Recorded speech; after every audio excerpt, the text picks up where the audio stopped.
د ملیحې مرسته له امان سره جاري وه. هره ورځ به چې هغې د خپلې کورنۍ لپاره په پخلنځي کې څه پخول، هغه به یې امان ته هم ورکول. د دویو په دغه مرسته 6 میاشتې هیڅوک پوهه نه شول.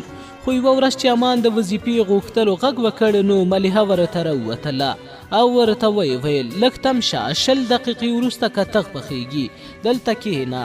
امان ورته وویل سمه ده. ملیحه ننوته، په خپله یې د سبزي پخولو ته مټې راونغښتې. امان د باندې په یوه تیږه ناست و چې ناڅاپه د ګوډ نه یو ځوان هلک پرې راواوښت. د امان چې سترګې پرې ولګېد، نو هغه یې وپېژانده. هماغه خالد ټولګي والی و، چا چې دته د وروستي ځل لپاره اطلاعنامه راوړې وه، او دی هم ورته ویلي و چې امانه ښوونځی مه پرېږده، زما پلار ډېر شتمن دی، تا ته چې زکات هم درکړي نو ګزاره مو پرې کیږي. خالد چې په امان سترګې ولګېدې، نو ویې پېژانده او غږ یې ورباندې وکړ، امانه څرنګه تریتم شوی؟ ښوونځی دې هم خوشي کړی، چیرې ولې دې درک نشته؟ امان له روغبړ وروسته ځواب ورکړ، خالد وروره ستا د لیدو وروسته له ډېر بد حالات سره مخ شوم. ټکر مې وکړ، پښه مې ماته شوه، چې لږ روغ شوم نو دوهم ځل بیا ماته شوه، ګورې نه چې کونټۍ لګوم. خالد په حالات ډېر خواشینی شو او وی ویل اوس دلته څه کوي؟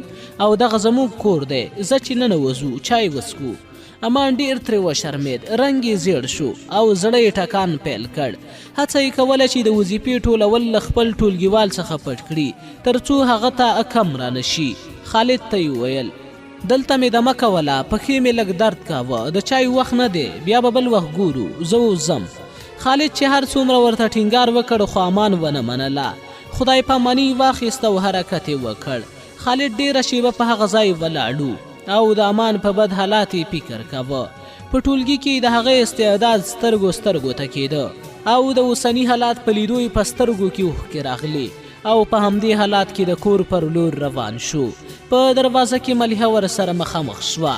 د هغې په لاس کې څو ګرمې ډوډۍ او یو د کتغ لوښی نیولی وو.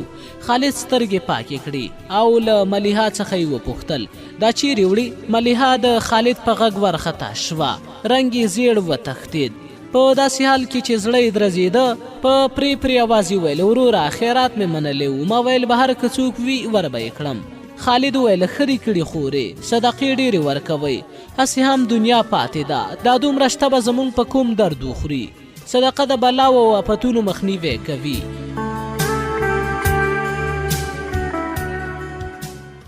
ملیحې د خالد په ډاډګیرنه جرأت پیدا کړ او سترګې یې ورپورته کړې. د خالد په سترګو کې د ژړا نښې ولیدې او په ورختایي سره یې ویل وروره څه پیښه ده؟ خیرت دی؟ ولې دې ژړلي دي؟ خالد وویل بس خورې، تقدیر هم عجیبه کارونه کوي. څوک یې دومره شتمن کړی چې زموږ په څېر شته یې ځایېږي نه، او څوک بیا دومره غریبان دي چې د ژوند وړې اړتیاوې هم نه پوره کیږي. ملیحه وویل دا خبره دې په څه پورې وکړه؟ خالد وویل بس خورې، یو ټولګیوال مې ولید، امان نومیږي، زموږ د ټولګي عمومي اول نمره و، پلار یې چې مړ شو نو د غربت له لاسه یې ښوونځی پرېښود، بیا یې ګاډۍ چلوله او موټر وواهه، پښه یې ماته شوه. د ژوند ټوله کیسه یې راته وکړه. د هغه له مخې مې هیڅ هم ونه ویل، خو چې رانه رخصت شو د هغه په حالات مې ډېر وژړل. ملیحه د خپل زړه خبره ونه شوه زغملی، نو د خالد په خبره کې ور ولوېده او ویې ویل امان ولاړ؟ خالد په حیرانۍ سره ورته وکتل او ویې ویل هو هغه لاړ، ته هغه څه پیژنې؟ ملیحه ورته وویل وروره درته وایم خو په دې شرط چې په غوسه کېږې به نه او پلار ته به هم څه نه وایي. خالد وویل سمه ده، زه ژمنه کوم چې نه په غوسه کېږم او نه پلار ته وایم. ملیحه وویل وروره امان اوس وظیفه ټولوي، دا چې ته یې لیدلی له تا څخه شرمېدلی چې د هغه په وظیفه ټولولو پوهه نشي. هغه وظیفه اخیستلو ته ناستو، دا ډوډۍ او کتغ 6 میاشتې کېږي چې زه د هغه لپاره خیرات ورکوم. دا چې هغه د تا ټولګیواله و اول نمره و نو زه په دې نه پوهېدم، خو دغه خبر زما دپاره هم دردونکی دی. د خالد مخ تک زیړ شو، په رېږدېدلو شونډو یې ملیحه ته وویل هغه اوس وظیفه ټولوي؟ دومره پیچاره شوی دی؟ د خالد په سترګو کې یو ځل بیا اوښکې راغلې. ملیحه ته یې ویل خورې تا ډېر ښه او لوی کار کړی دی، زه نه یوازې چې تا ته په غوسه کېږم نه بلکې ډېر درنه په دغه کار راضي یم. له هغه سره دا مرسته جاري وساته. خورې هغه به اوس تش لاس کور ته تللی وي، کورنۍ به یې په نهاره څملي ما یې کور لیدلی دی، دا هر څه زه کور ته ورپسې وروړم. ملیحه ورته وویل ورورکه که دا کار دې وکړ ما به وګټې. خالد ورته وویل خورې څومره چې په ما ګران دی په هماغه اندازه لکه چې په تا هم ګران شوی دی. ملیحه وشرمېده، فکر یې وکړ لکه چې د زړه په راز مې پوهه شو. ځواب یې ورکړ نه وروره، هسې د هغه په غربت او یوازیتوب مې زړه سوځي. خالد د ملیحه نه ډوډۍ او لوښي واخیستل. نیم ساعت مزل یې وکړ کور ته چې نږدې شو. نو د دې لپاره چې امان د په لیدو د شرمندګۍ احساس ونه کړي نو ډوډۍ او کتغ یې ماشوم ته ورکړل چې د امان کره یې ورسوي او دی بیرته خپل کور ته وګرځېد. لږ وروسته نوموړي ماشوم د امان د کور دروازه وټکوله او بیا امان ورته راووت. ماشوم ته یې په حیرانۍ سره وکتل او ویې ویل دا چا درکړل؟ هغه ځواب ورکړ نه یې پیژنم، خو ستا په عمر یو ځوان و. امان هر څه ترې واخیستل او چې کور ته ننوت نو لوښي یې وپېژندل چې د ملیحه د کور دي. خو دې ته حیران شو چې دا څرنګه هغې رالیږلي، ځکه د دوی کور هغې ته نه و معلوم. په لومړي ځل د امان په فکر کې وګرځېدل چې له ده سره چې ملیحه څه کوي هغه د ستایلو وړ دي او د هغې د کړنو قدر په کار دی. سبا مازدیګر امان زړه نازړه و چې اوس به څه کوم، د ملیحه کور ته ورشم او که نه. که ورشم او خالد مې وویني نو څه به کیږي؟ زه نه غواړم چې هغه ما دومره بېوزله وویني. هغه زما ملګری پاتې شوی او هیڅکله یې د دومره کمزورۍ په حالات کې نه یم لیدلی. خو بیا یې پرېکړه وکړه چې نن د وروستي ځل دپاره ملیحه ته ورځم. مننه ترې کوم او دا هم ورته وایم چې نور دلته نه راځم. او په همدې موخه د هغې کور ته ور روان شو. له کور سره نږدې په ورخطایي سره یوې او بلې خواته کتل چې خالد په مخه ورنشي، خو تر دروازې پورې په خیرت ورسېد. دروازه یې ټک ټک کړه. څو شېبې وروسته ملیحه ورته راووته. د معمول په څېر یې ډوډۍ او کتغ ورته راوباسه. دا ځل ملیحه بدله وه. امان ته په کتو سره یې په سترګو کې اوښکې راغلې. امان ته یې وویل ما ټوله شپه په ویښه تېره کړه، ستا د دومره مظلومیت څخه خو زه نه ومه خبره چې تا ښوونځی هم د خپلې ناچارۍ نه پرېښېدی. ته عمومي اول نمره وې که نه؟ امان ورته په حیرانتیا سره وویل تا ته چا وویل؟ ملیحه په ژړغوني اواز ورته وویل دا ټول پرېږده، له ما سره دا ویره وه چې ته به بیا رانشي، خو د خدای شکر چې په تا مې سترګې ولګېدي. هېڅکله هم داسې ونه کړې چې زمونږ کره له راتلو پښه ونیسي، او که ته دا کار وکړې ما ته به د زغملو وړ نه وي. بیا چې زه هر څه وکړم مسؤلیت به یې ستا په غاړه وي.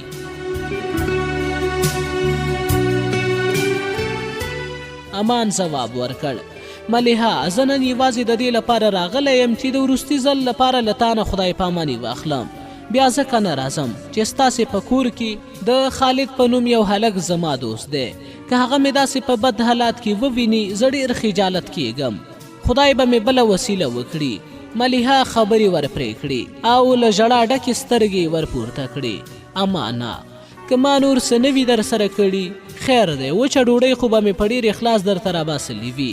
تا ته قسم در کوم چې د وروستي ځل خبره مه کوه.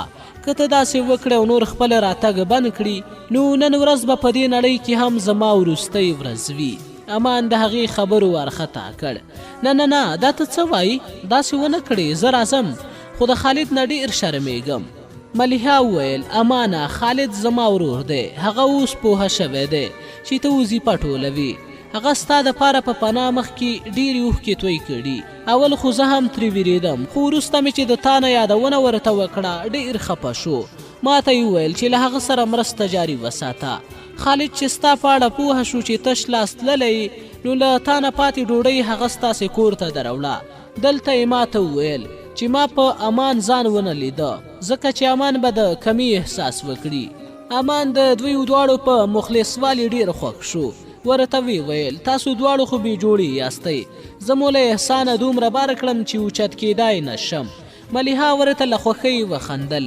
بیا یې د لاس ګوتو سرو ته ور وکتل. په داسې حال کې چې سترګې ښکته اچولې وي ورو یې ورته وویل ته هم بې جوړې یې. له هغې وروسته یې امان ته یو تحفه ونیوله او وی ویل دا هم ستا لپاره دي، خو په دې شرط چې سر به یې په کور کې خلاصوي. امان ترې تحفه واخیسته او وی ویل سمه ده او بیا د کور په لور روان شو. په لاره کې په دې اړه ډېره تلوسه وه چې ملیحه به د ډبي په منځ کې څه اچولي وي. اول یې هغې په ده باندې دا شرط کېښود چې د ډبي سر به تر کوره نه خلاصوي.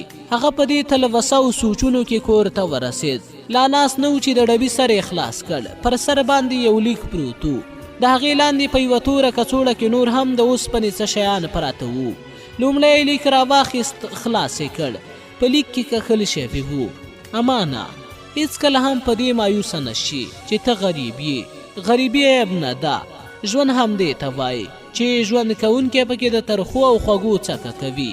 ستاسې د لیاقت کیسه مې د خالد نه واورېده، خو تا د پیښو په وړاندې ولې ځان دومره کمزوری کړی چې ښوونځی درنه پاتې شوی؟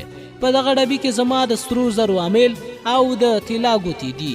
ویې پلوره او د کور لګښتونه پرې کوه. ته نور ښوونځی ووایه، زه به د پلار نه نورې پیسې هم د طلا اخیستلو په بهانه واخلم.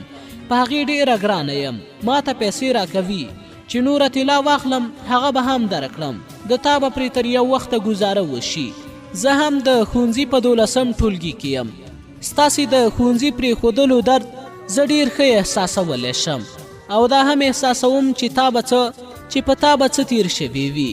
ما پرېکړه کړې چې تر څو ژوندی یم نو تا به پالم. له تا سره به د مرستې لپاره د هیڅ راز قربانیو څخه سپما نه کوم. کاش چې ځان خرڅېدای شوای. ما به نن د تا ښېرازۍ لپاره دا کار هم کړی وی. وروستۍ خبره مې دا چې په ژوند کې هیڅکله هم مه نهیلی کېږه. شپه د ټول عمر لپاره نه وي، تر شا سپین سهار لري. په درنښت، ستا ملیحه.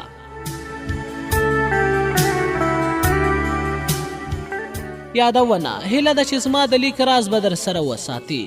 امان چې د طلا او توره کڅوړه خلاصه کړه، ویې لیدل چې ډېر زر پکې پراته دي. له هغې زرو څخه هم ډېر دي چې د مور په مشوره د پلار د سقاط لپاره په بازار کې په 50,000 روپۍ خرڅ کړي وو. امان دې کار لومړی ډېر حیران کړ چې ملیحه ولې داسې کوي. زما غریب لپاره څه تمه لري؟ دا خبره یې ذهن ته ورغله چې کیدای شي له ما سره واده وکړي. وروسته یې په ځان پورې وخندل. نه، دا غلط فکر دی. هیڅ چیرې همداسې نه دي شوي چې دومره شتمن خلک دي د وظیفې خوړونکي سره د ژوند اړیکه وساتي. یوازې خواخوږي او زړهسوی دی چې له ما سره یې کوي. نور هیڅ شی هم په دې کې نشي ځایېدی. خو امان بیرته د طلا ګوتې امیل او لښتې په هماغه توره کڅوړه کې وتړلې او له ځانه سره یې وویل: یو ځل خو مې د خپلې مور ګاڼه له ډېرې ناچارۍ خرڅ کړي دي، بل ځل به هیڅکله هم داسې ونه کړم. دا بیرته سبا مازدیګر ملیحه ته ورسپارم. سبا مازدیګر چې امان له ملیحه سره مخامخ شو، له روغبړ وروسته یې ورته طلا بیرته ونیولې او ملیحه په حیرانۍ سره وپوښتل: دا ته څه کوې؟ امان ورته وویل: یوازې دا خجالت مې بس دی چې وظیفه ټولوم. په دې کار سره مې نور هم شرمنده کوي. اوس زما پښه ښه شوې ده، نور زه وظیفه هم نه ټولوم، نور به د کار په بدل کې پیسې پیدا کوم. ملیحه ورته وویل: ما ته مې نن پلار د دې نه ښه طلا راوړه، که ته یې نه منې اوس یې درته راباسم. او په دې کې د خجالت څه دي؟ ما ته خو پردی نه ښکاري، د ځان په څېر راته ښکارېږي. د خپل ځان سره چې څوک ښه کوي نو دا کومه د احسان یا د کوم خجالت خبره ده؟ ته هسې کومې واهمې اخیستی یې. زه به هیڅکله هم دا طلا وانخلم. او رښتیا که ته کار کوي نو زه نن له خپل ورور سره خبرې کوم. پلار ته به مې ووایي موږ اوس یو بل کاریګر ته اړتیا لرو چې د کور لپاره سودا راوړي، چمن ته اوبه ورکړي او د میلمنو خدمت وکړي. سبا مې ورور هم له تا سره ویني. نن به د پلار سره ستا په باره کې خبرې وکړو. سمه ده؟ امان ځواب ورکړ: که په ما دا احسان وکړي نو.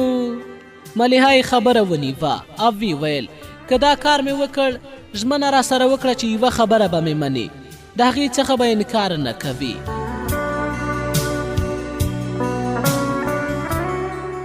امان ورته وویل: یوه څه چې 100 خبرې به دې ومنم، خو چې له دې ټیټ سترګۍ نه مې خلاص کړې. ملیحه ځواب ورکړ: ستا په څېر غیرتي خلک مې ډېر خوښیږي.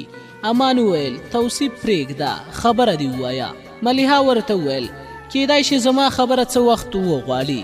امان وخندل او ویې ویل: سمه ده، کله چې د تا له خولې خبره راووته نو زه به یې منلو ته چمتو یم.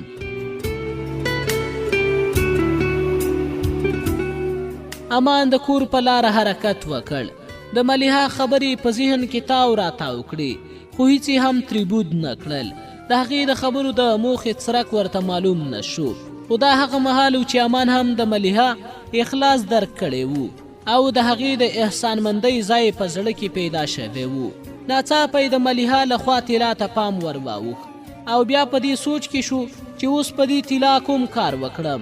د ځان سره یې ویل طلا به وپلورم، ښوونځی به پیل کړم، په دې به د کور اړتیاوې پوره کړم. بیا یې ویل دا خو یو کال هم نه کیږي، بیا هم ښوونځی راڅخه پاتې کیږي. ډېر نور سوچونه یې هم وکړل. په اخر کې ناڅاپه هغه حالات ور په یاد شو چې د مور څخه یې طلاوې وړې وې او د پلار څښاک ته یې خرڅې کړې وې. امان د ځان سره ویل مور به مې څومره له دې کاره ځورېدلې وي، نن دغه طلاوې مور ته وړم، هغې ته یې ورکوم او ورته وایم چې دا طلاوې مې تا ته راولي، ځکه چې ستا طلاوې ما در څخه خرڅې کړې وې. اوس یې جبران په لاس راغی. کور ته ورسېد، مور ته یې طلاوې ونیولې. هغې ترې وپوښتل امانه دا څه دي؟ امان وویل مور یې خلاصې کړه، حیرانه او خوشحاله به دې کړي. مور یې چې په طلاو نظر ولګېد په رښتیا هم لومړی ورته ډېره حیرانه شوه. بیا یې ویل امانه دا د چا دي او له کومه دې کړل؟ امان ورته ټوله کیسه وکړه او ګلالۍ ورته وویل امانه دغه جینۍ به یوه ورځ ارومرو راباندې ویني. امان ورته وویل مورې سمه ده. امان مور ته د ملیحه په اړه نورې خبرې هم وکړې او ورته ویل هغه نجلۍ ما ته وویل چې نن زه او ورور مې د تا لپاره دلته زموږ په کور کې کار پیدا کوو، له پلار سره غږیږو، دومره تنخوا به درکوي چې ستاسې ګزاره پرې وشي. مور یې ورته وویل د خدای شکر دی چې داسې کار خو وشي نو موږ به د لاس غځونې له ستر مصیبت نه خلاص شو.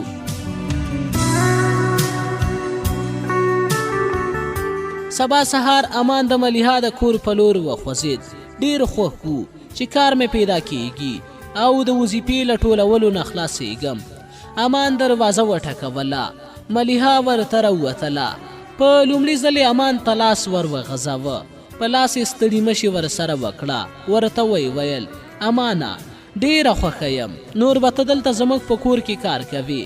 موږ د خپل پلار سره خبرې وکړې، د تا لپاره مو په 8000 افغانیو تنخوا باندې راضي کړی دی، نور خوشحاله ګرځه.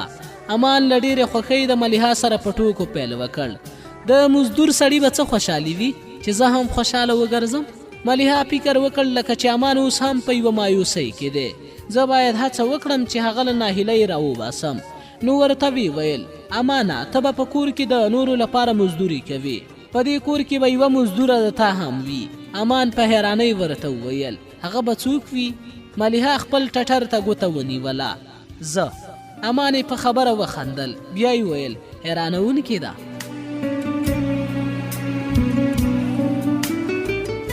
ملیحه وویل امانه زه خالد ته غږ کوم، هغه به تا زما د پلار سره مخ کړي، هر څه مو خلاص کړي دي. هغه ځواب ورکړ سمه ده زه دلته درېږم. ملیحه چې د امان په راتلو ډېره خوښه وه، په تلو کې ورته په خندا ویل زه خالد رالیږم، خو چې د تیر په څېر بیا ونه تښتې. خالد راووت. امان یې ډېر وخت په غېږ کې ونیو، له سترګو یې ورته غیر ارادي اوښکې تویېدې. امان یې چې اوښکې ولیدې نو پوهه شو چې د ده په حالات ژاړي او د ښوونځي د وخت د هغه ملګرتیا مینه او دوستي ور یادېږي چې هغه په ډېر اخلاص ورسره ترسره کړي وو. خو خالد ته یې د تسلۍ په خاطر وویل ستا په سترګو کې اوښکې؟ ته خو ما دومره بې همته هېڅکله نه وي لیدلی، دا په تا څه شوي دي؟ خالد په ژړغوني اواز ورته وویل ما خو تا ته ویلي وو چې ته ښوونځی مه پرېږده، زه به له پلار سره وغږېږم چې تا ته زکات هم درکړي نو ګزاره به دې پرې وشي. تا ولې ښوونځی پرېښود؟ امان ورته وویل څه چې د انسان په خپل واک کې نه وي هغه ټول بې باوره وي. زه ستاسې د خواخوږۍ قدر کوم، خو ستا د پلار زکات خو زما په واک کې نه وو، 1-2 کاله به وو، بیا ښایي قطع شوی وی، ځکه مې دا غوره وبلله چې خپله هڅه وکړم. خالد یې په مټ لاس کېښود. ورته ویل په خدای قسم چې په ښوونځي کې د تا پوښتنه له ما څخه استادان یا نور څوک وکړي نو په خوله مې نه راځي چې هغې ورته ووایم چې هغه اوس مزدورۍ کولو ته اړه شوی. دا خبره ډېره بده راته ښکاري. امان ورته وخندل. بیا یې ورته وویل نه وروره د تقدیر به منو، ټیټې او جګې د ژوند اصلي معنا ده. خالد امان د لاسه ونیو. ورته ویل راځه په حجره کې مې پلار ناست دی، نور مېلمانه هم ورسره شته. پلار مې وایي چې زه یو ځل ستا ټولګیوال ګورم، وروسته د خپل کار پیل کړي. امان چې حجرې ته ننوت د کسانو په ډله کې چې حاجي خوانی چا چې امان په موټر وهلی وولید، حیران شو چې دا دلته څه کوي. د ټولو سره ستړي مشي وکړه او چې کله حاجي خوانی له نږدې څخه ولید نو هغې هم وپېژانده. امان د ستړي مشي وروسته له حاجي خواني سره خبرې پیل کړې. تا خو بیا زما پوښتنه هم ښه وکړه، له ما سره خو دې ژمنه کړې وه چې هر وخت به دې پوښتنه کوم. خوانی په زړه کې خوښ شو او د هغه له خبرو وپوهېده چې مور یې د ده په هکله امان ته څه نه دي ویلي، او دا هیله هم ورسره پیدا شوه چې په مزدورۍ د امان نیول به د ده دپاره په ګټه وي. نو امان ته یې وویل ته داسې فکر کوي لکه دلته چې زه میلمه راغلی یم. داسې نه ده، زه د خالد پلار یم. ستا پوښتنه خو مې باید کړې وې، خو ډېر زیات مصروف شوم، خو خوښ شوم چې ته اوس ښه شوی یې او د کار کولو توان لري. عجیبه تقدیر دی، اوس به ته دلته کار کوي؟ امانه ستاسې مور او واړه ورونه ښه دي؟ امان ځواب ورکړ هو ښه دي، چې راتلم مور مې راته وویل چې د خالد ټولې کورنۍ ته یې سلامونه وایه. خواني ته سلام داسې وبرېښېد چې ګلالۍ سپیشل د ده په نوم سلام رالیږلی وي. ډېر ببر شو او له ځانه سره یې وویل دا ځل د تېر نه هم ښه موقع ده چې ګلالۍ تر خپلې ولکې لاندې راولم. امان ته یې وویل څومره تنخوا غواړې؟ امان ځواب ورکړ څومره چې تاسې مناسب بولئ. میلمانه هم د خواني ملګري او تجارانو ټولو امان ته کتل. د امان ښکلې او معصومې څېرې ته په بیا بیا کتو یې خوند اخیسته. خواني د ګلالۍ په فکرونو کې ډوب. بیا یې د امان نه پوښتنه وکړه ما د تا خبره وانه ورېده. امان ځواب ورکړ حاجي صاحب څومره چې تاسې انصاف کړه زه هیڅ هم پکې نه وایم. خواني وویل ما خو د خالد سره 8000 افغانۍ باندې خبره خلاصه کړې وه، خو تا ته د هغې نه 1000 افغانۍ نورې هم زیاتې شوې. د کور کارونه به سم کوي. امان چې د هغه خبره واورېده حقیقت نه ورته ښکاره کېده، لکه چې خوب ویني. د هغه په ژوند کې داسې بدلون هغه ته ډیره د حیرانۍ خبره وه. امان ورته وویل ستاسې د سپارښتنو سره به سم کارونه کوم.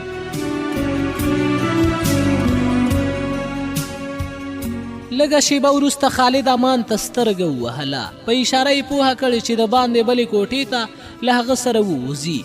امان یې له پلاره اجازه وغوښته او بیا بلې کوټې ته له خالد سره لاړ. هلته خالد ورته وویل امانه ناس میلمانه مې ټول د پلار ملګري دي، دوی ښه خلک نه دي. کله هم چې کور ته راتلل یوازې چای او ډوډۍ ورته راوړه، ناسته پاسته او خبرې به نه ورسره کوي. زما تر پلاره پورې ټول د خپل هوس پالونکي خلک دي. په کور کې به هر قدم په ډېر احتیاط ږدي. زما یوه ورېنداره ثنا نومیږي، ډېره پلیته ښځه ده. په نا او هو خبره ورسره کوه. ما ته خو د ورور نه هم کم نه یي، هسې نه چې د نه پاملرنې له امله دغه کار هم در باندې ودروي. امان ترې وپوښتل زه یوه پوښتنه کولی شم؟ خالد وویل هو ولې نه. امان وویل زما په کومه ګناه به ستا ورېندار ما ته ستونزې جوړې کړي؟ خالد وروره په ما هیڅکله بې باوري ونه کړې. خالد ورته وخندل او وی ویل زه په تا بشپړ باور لرم، ان چې له ځانه هم زیات په تا باوري یم، ځکه یوازې دا نن دې زه نه پېژنم. ډېر کلونه کېږي، خو امانه خدای در باندې واجبه لورینه کړې. امان وویل د څه لورینه؟ خالد وویل په دې نږدې سیمه کې هیڅوک ستا په څېر خوږه خاوره نه لري او نه د تا په رقم ښه معلومیږي. امان ورته وخندل. بیا یې ورته وویل ښه اوس دې پوهه کړم، ځکه راته وایي چې په ډېر احتیاط قدمونه ږده. خالد وروره تاسې ډېر د ګرانښت خبرې کوئ. زما په زړه کې د تا لپاره ځانګړی ځای دی، تاسې هیڅ تشویش مه کوئ. امان په کور کې نور مزدور شو، خپل کارونه یې په ډېر اخلاص سره ترسره کول. ټول ترې بې حده زیات خوښ وو. یوه ورځ کور ته دننه شو، د میلمنو دپاره یې چای راوړلو چې له ثنا سره مخامخ شو. د چای غوښتنه یې ترې وکړه. هغې ورته وویل سمه ده پخلنځي ته راشه، زه به یې ژر درته تیار کړم. امان چې پخلنځي ته ور دننه شو نو له لرې یې ولید چې چجوش خوټېږي، خو ثنا یخې اوبه ور اچولي. امان د ثنا دې کړنې ته په فکر کې ډوب شو او ثنا چې لږ وروسته امان د پخلنځي په وره کې ولید او فکر یې وکړ چې هغه د ده کړنه نه ده لیدلې، نو په ډاډه زړه یې ورته وویل ته دلته لږ په دا چوکۍ کښېنه، چای به جوش شي، زه به تر هغې دا پیالې راومینځم. امان یې په کړنه ځان ناګاره واچوه، ځکه د یوه مزدور په صفت یې له هغې نه د ولې پوښتنې حق ځان ته نه ورکاوه. هغه ورته ځواب ورکړ سمه ده ورېنداري. امان په چوکۍ کښېناست، په دې فکر کې شو چې ثنا ولې یخې اوبه چجوش ته واچولې. چای جوش شو، چجوش تیار خوټېده، رنګارنګ سوچونه ورسره پیدا شول. نږدې پخوا کې ثنا پیالې مینځلې. هغې په زړه کې کرل او ریبل چې امان ته کیسه له کومه ځایه ور پیل کړي تر څو د خپل زړه غوښتنې پرې سر ته ورسوي. امان ته یې په ځیر ځیر وکتل او بیا یې ورته وویل امانه ولې تل زړې جامې اغوندي لکه چې نوي کالي نه لري؟ امان ځواب ورکړ د مزدور لپاره خو په کار زاړه کالي وي، نوي کالي د مزدور په قسمت کې نه وي. ثنا ورته وویل امانه قد و اندام دې راکړه، ما خپل کالي ګنډونکي ته ورکړي دي چې راوړم یې نو د تا لپاره به هم 2-3 جوړې واخلم. امان له خپله ځایه پاڅېده او ثنا ته یې ویل زه د چا نه کالي نه غواړم. ثنا یې په خبره پاڅېده، د هغه سره نږدې د هغه په خوا کې اوږه په اوږه ورسره ودرېده او ورته ویل ځه زما په قد خو په خپل قد درته کالي جوړوم. په دې وخت کې د ثنا یو کوچنی ماشوم پخلنځي ته ورننوت. په ثنا یې غږ وکړ مورې نیکه مې وایي چای ژر راوړئ، د میلمنو بیړه ده.